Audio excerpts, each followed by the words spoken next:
মই এই ৰূপেৰে যশোদাৰ পুত্ৰ কৃষ্ণক কোলাত লৈ স্তনপান কৰাই নিধন কৰাই মোৰ প্ৰধান উদ্দেশ্য। পিছে কৃষ্ণক বাৰু এতিয়া কেনেকৈ লগ পোৱা হ'ব? বাৰু প্ৰথমতে যশোৱাইকে মাতি চাওঁ।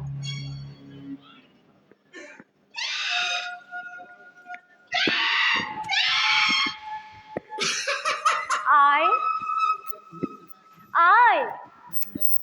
অ' বোলো যশোৱাই, ঘৰত কোনোবা আছেনে?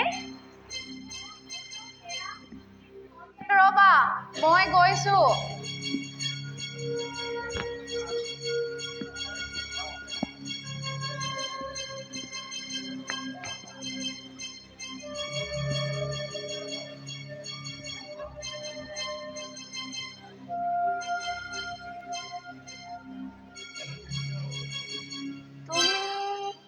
হয় আই, ময়ে আপোনাক মাতিছিলোঁ। আপুনি চাগৈ মোক চিনিয়ে পোৱা নাই। সঁচাকৈ চিনি পোৱা নাই। বাৰু কোৱাচোন, তোমাৰ ঘৰনো ক'ত আৰু ইয়ালৈ আহিলা বা কি কাৰণত? আই, আমাৰ কথানো কি ক'ম। পূৰ্বতে আমি কংস মহাৰাজৰ প্ৰজা আছিলোঁ।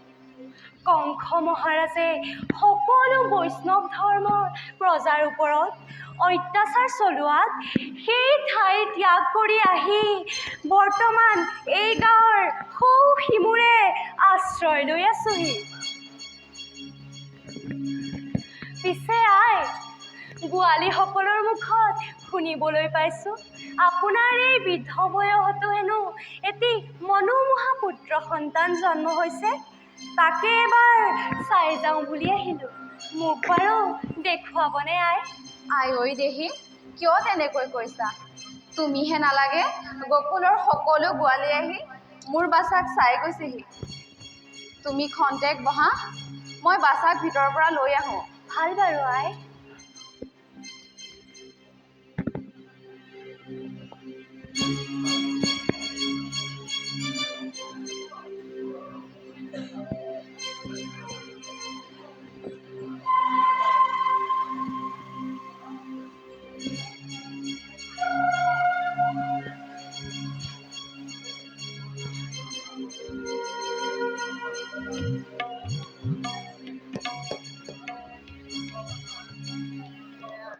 ক'বা আহিছানো? তোমাৰ ঘৰ ক'তনো? মোৰ ঘৰ এই গাঁৱৰ সৌ সিমূৰে।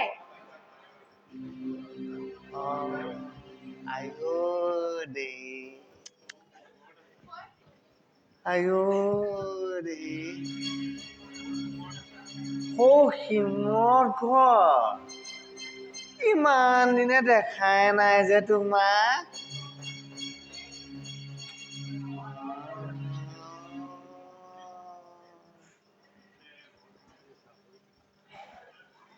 বহুত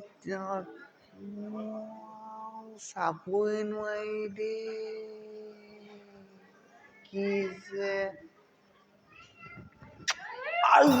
চাবই নোৱাৰি দেই। তুমি নে কি জানো তুই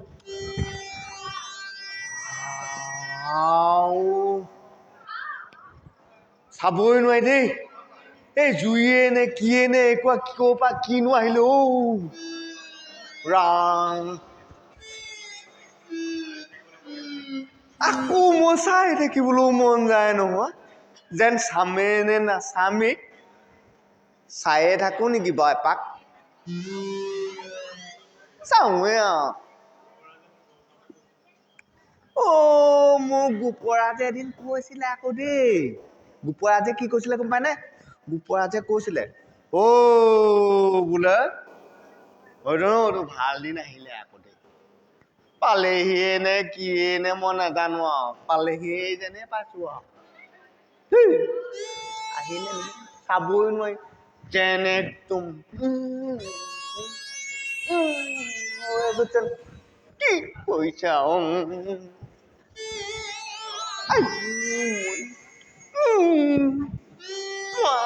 আইকে এপাক চাই আহো নেকি আইক মাতি আনো নেকি হ'বই নেকি এতিয়া মই পটককে মাতি আনো দেই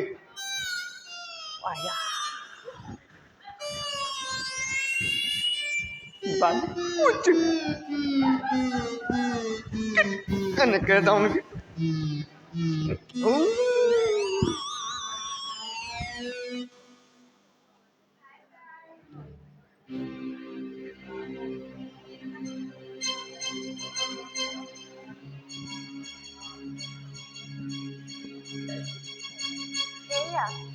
এয়াই আমাৰ পুত্ৰৰত্ন বৰ ধুনীয়া আপুনি বৰ ভাগ্যৱতী সেইবাবে এই বৃদ্ধ বয়সতো এনে এটি মনোমোহা পুত্ৰ সন্তানৰ মুখ দেখিবলৈ পাইছে বাৰু ৰাণী আই মোক বাৰু পোনাতি একোলা ল'বলৈ দিবনে আই দেহি কিয় তেনেকৈ কৈছা তুমি খন্তেক লোৱা মই তোমাৰ কাৰণে ভিতৰত খোৱা যোগাৰ কৰোঁগৈ ভাল বাৰু আই